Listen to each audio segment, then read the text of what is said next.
you going to say time? Yeah, I'll give you warnings. Hell yeah. Start time. Right now. Great! Hi, everybody, I'm Danielle, Byrn, and today I am here to talk to you about the Great American Lawn and how it's horseshit. Okay, so first, why should you listen to me? I used to be a former public speaking teacher at the collegiate level. If I could teach 18 and 19-year-olds to enjoy public speaking, I could literally fight God. 2, I'm a plant enthusiast. I have about 10 of them at home. It's a problem.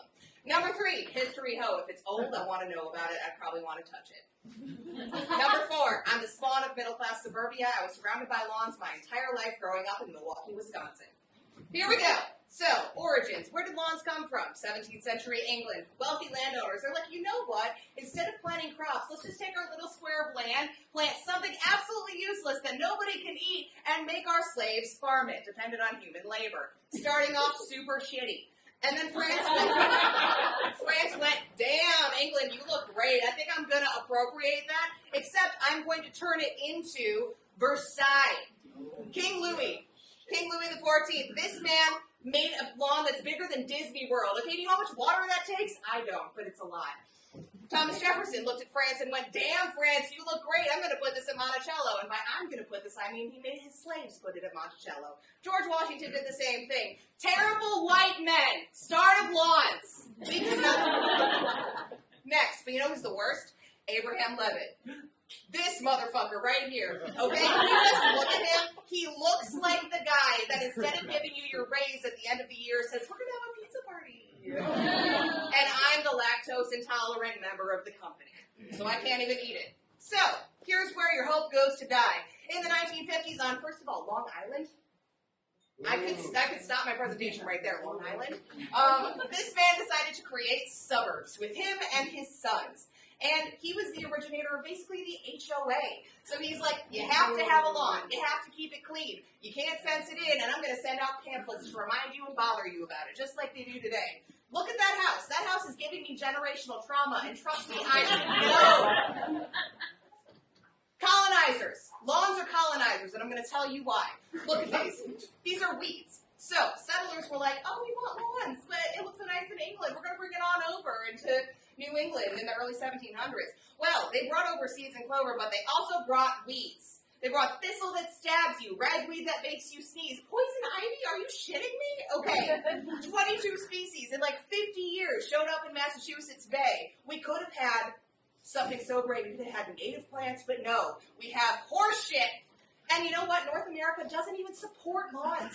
They just want a temperate climate that's kind of moist. North America is all over the fucking place. I was in Wisconsin for Christmas. It was negative 15 degrees. You think anything's going to live there? Absolutely not. The grass doesn't want to be here. Moving forward, lawns are based on ego. So upper class British wealth, it turned into a symbol of American status.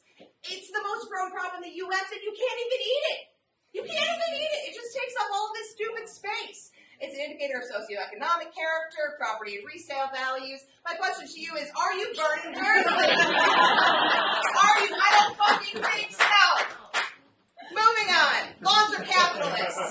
There's an industry surrounding lawns, okay? You have to buy seed. You have to buy chemicals. You have to buy fertilizers. Everything costs so much money, okay? The lawn is a tool of the bourgeoisie. Are you Javert? Okay? Bread. Lawns are a resource garbage disposal. Have a look at this. I don't know who this person is, but that's a reference. That's 200 gallons of water that it takes per day to have a lawn. 200 gallons. Who needs that? I couldn't drink that in a day. I would die. Hashtag drought shame. This is what California is doing to you if you use up too much water, and I support it because look at them. Moving forward. Here's some alternatives. Lawns were cultivated with chamomile or thyme in the 16th century. Your lawn could have smelled like a delicious tea, but no, it smells like fucking itchy grass. Instead, we could have had clover, which was actually great until the 1950s when Abraham Levitt was like, it's a weed, and they took it away. So you know what? Justice for clover. I'm going to put that up right now, hashtag justice. Thank you for your clap. I appreciate you. Here are the options. Evergreen moss, native perennials, ornamental grasses. You need to mow this once every 3 months, and that's it, okay?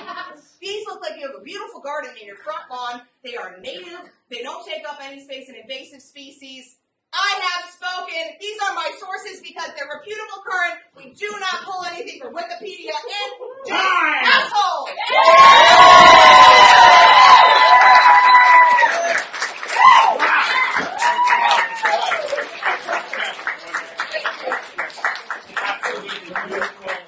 That's yours until you answer the questions to the judges. Oh shit, there's questions. I suppose if you, wherever you want to stand to face the judge. I can be in the middle. Yeah, I'll stand in front of my sources. Yeah, there we go. They don't need to see that. Fantastic. Fantastic. Judges, what a strong start.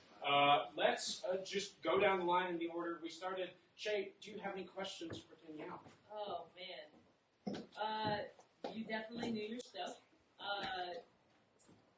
Sources. I mean, I love how you gave the problem, but you also gave solutions.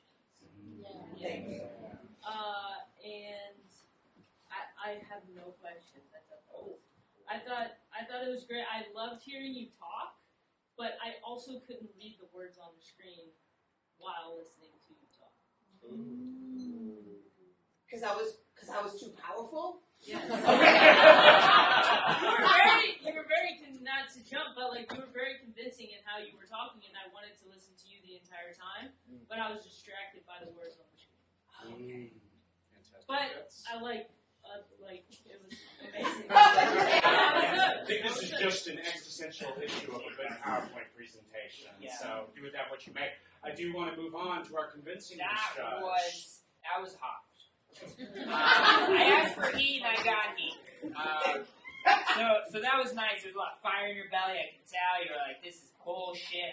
That bullshit felt like it was from the heart. I do have a few questions for you, just a clarification. Yes. Have you been to Versailles?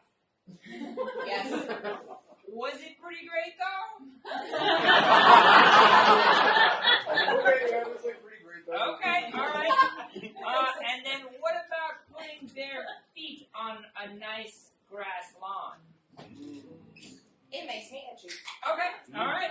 Okay, those are my questions. The answers will be taken into consideration. Fantastic. Thank you. All right, last but not least, our desk, Judge Scotty. Any questions? First, that was wonderful. I feel like my mother would have been very mad about that. Yes, that's the point. And she's kind of a bitch. Audacious, folks. It would have made the white Christian God blink his eyes a couple times. For he loves lawns. So, my only question is, have you pitched this to your family at a holiday and were they mad about it? I've actually tried to talk to my mom about it. She was like, I'm not going to do it, but I hear you. My father, however, he loves his lawn. He takes pride in his lawn. This man is 63 years old, white Jewish guy from Wisconsin. And if I tried to talk to him about it, blow up. Catastrophe. Beautiful. That's all I got. Thank you. All right, folks, give it up for Danielle Byrn.